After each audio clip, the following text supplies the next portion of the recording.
Good morning, good afternoon, or good evening.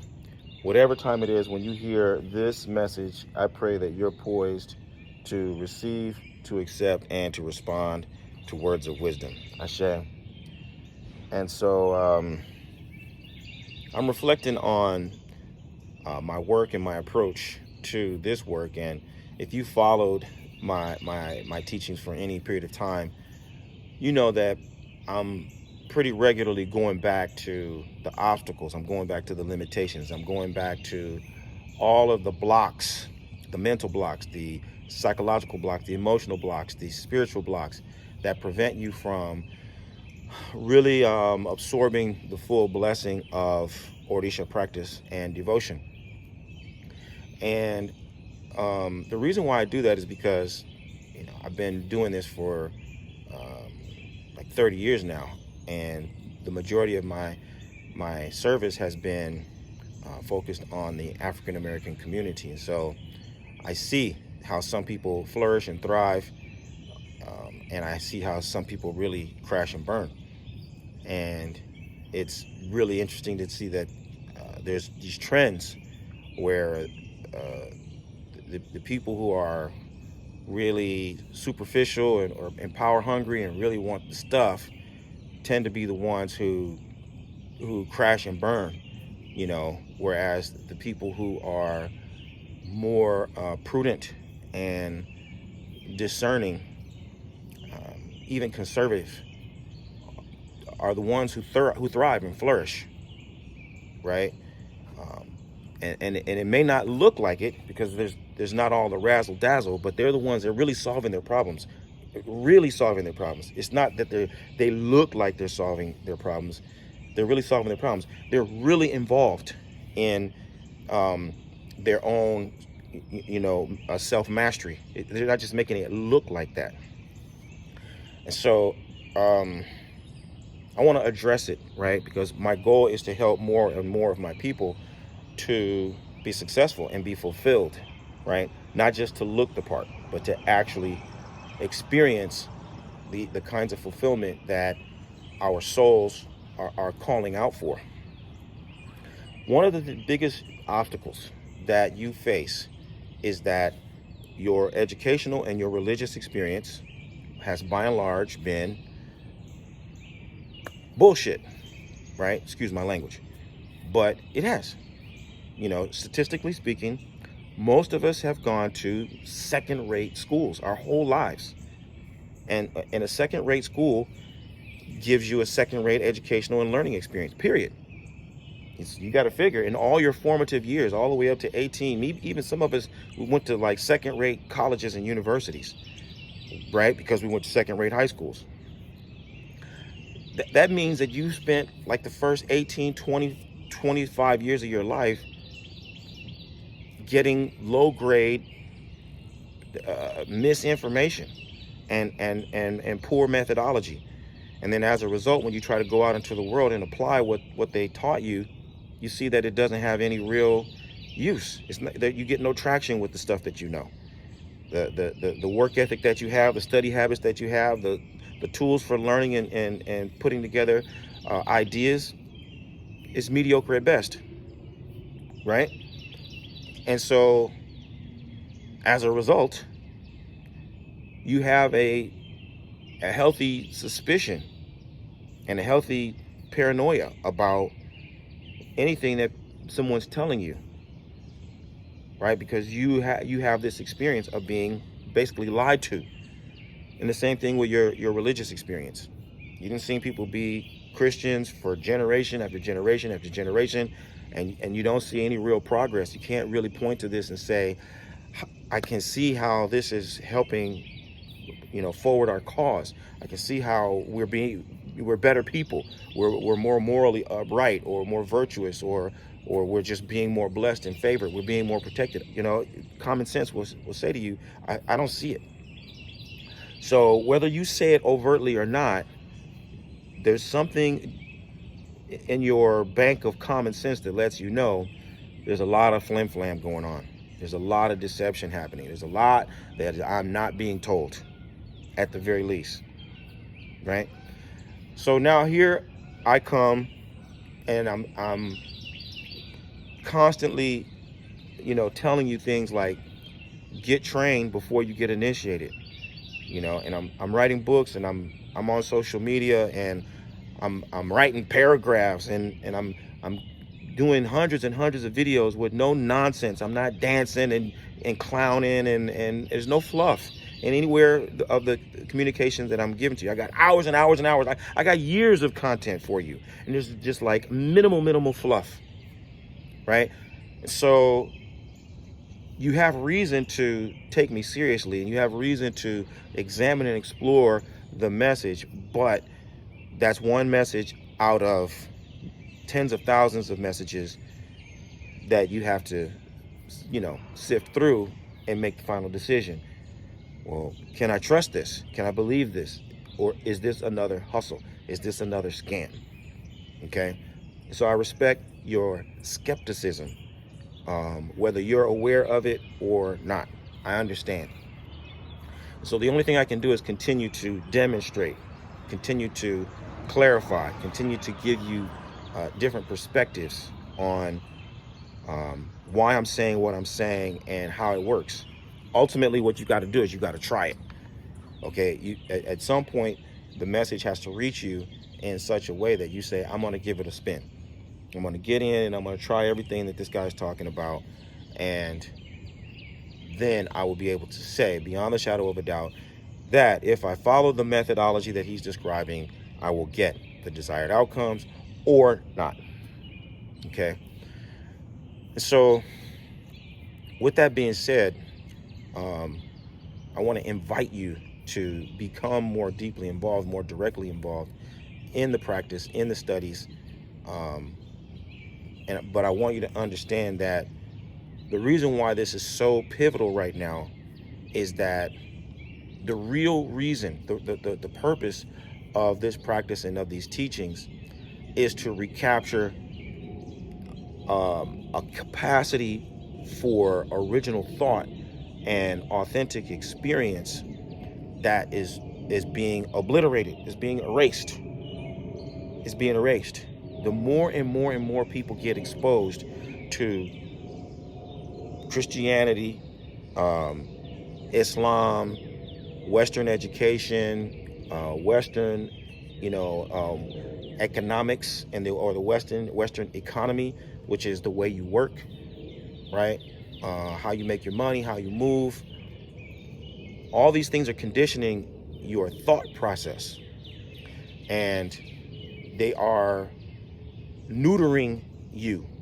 They're neutering you in the sense that your capacity for originality, which is your real potency, your true spiritual potency, comes from your ability to be authentic, right? To be who you truly are. All that is being systematically erased from you through the educational experience, through the work experience, through the religious experience. It's a gradual process, and it's just being, like I said, systematically erased. Okay.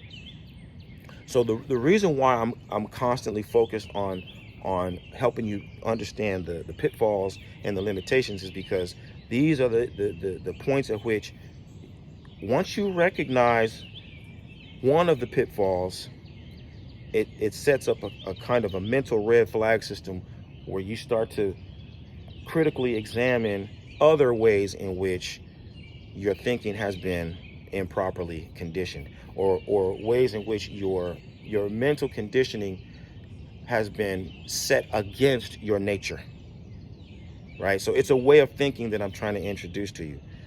This is the real essence. This is where the beginning of the journey is.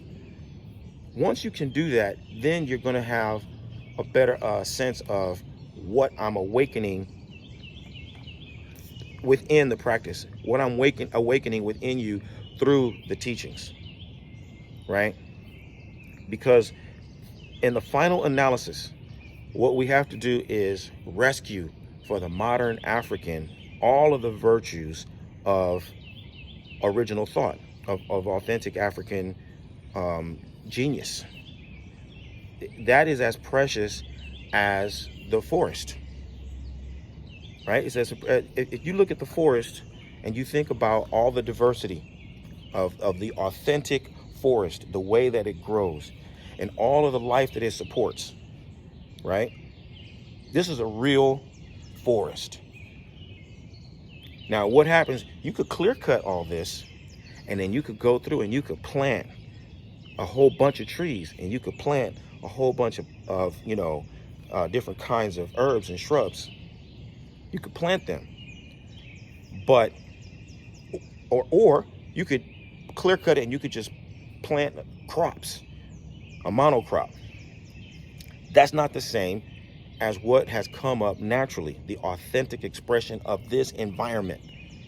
What has come up out of this ground for millions of years is what's supposed to be here. That's the earth's natural response to its reality. It is the most resilient. It is the most diverse.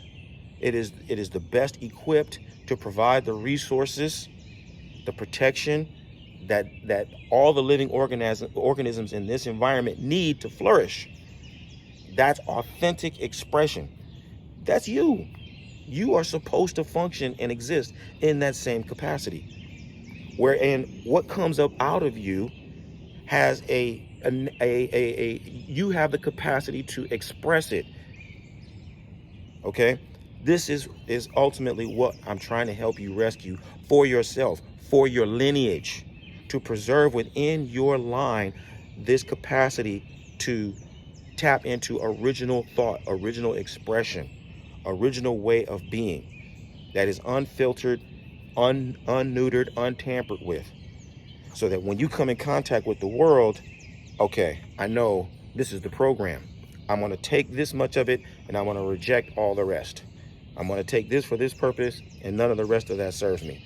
You know where to draw the line and set the boundaries that will protect your authentic self.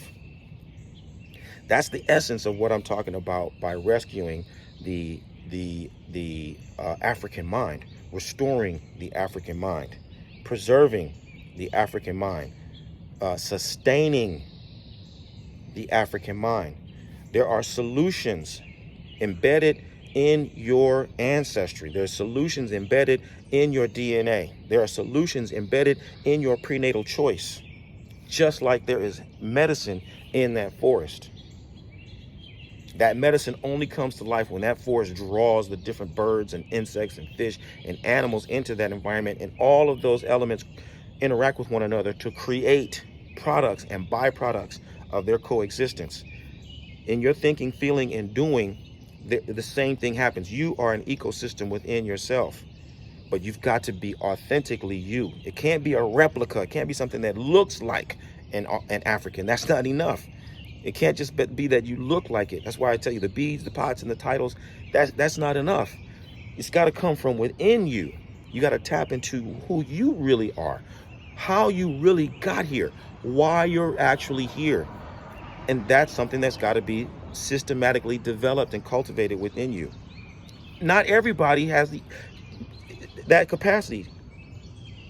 The overwhelming majority of the people who are out here telling you that they're your teachers or that they're your guides have zero concept of this. Not trying to poo-poo on anybody's program, but I'm just telling you, the ones who you're following the conversation up to this point, you understand what I'm saying. And you'll be able to pan the environment and see, yeah, these people are not trying to captivate or cultivate my authentic essence. They're trying to give me stuff. That's all they're trying to do. They're just trying to give you stuff. They're just trying to, have you among them to make them feel good and make them look like they're doing something. But none of what they're offering you is truly geared toward restoring your authentic self and preparing you to go out anywhere in the world and to perpetuate the ancestral promise to do and bring into the world what your forefathers and foremothers intended for your lineage to be in the world. That's not their goal. That's my goal. That's what I want for you more than anything else. That's the whole purpose for everything that I do. And you'll see it in my books. You'll see it in my videos. You'll see it in my writings. That's the line of thought. Why Ordi is so important. why your ancestral memory is so important, why your natural gifts and talents are so indispensable, and why a particular methodology will help you unlock those mysteries of your being. Okay? So I want you to take a moment. You may have to watch this video 3 times. As a matter of fact, I would suggest that. Watch this video 3 times, take some notes, and then, make a comment in the comment section below and let me know, what we need to do to help you to get involved and join the school and take advantage of the moment, because time is ticking, y'all. And the whole world is racing forward, and the ones who have programmed all of this for you are moving ahead with their plan. While you try to figure it out, while you vacillate and wonder about what to do next, trust and believe there's a plan in motion, and that plan is not working in your best interest. So I want you to feel that sense of urgency too and get involved. So this is obviously a message for the leaders. I'm making a call out to the people who are ready to improve the world through positive influence. If you're one of those people, then I want you to find out how Obafemi Origunwa and the Orisha Lifestyle Academy can help you take your practice and your life to the next level. Visit me at obafemio.com or orishalifestyle.com. Let's start working together to help you live the medicine that will heal your life and heal the lives of those who you are destined to serve. I look forward to working with you. Bye for now. Odabo.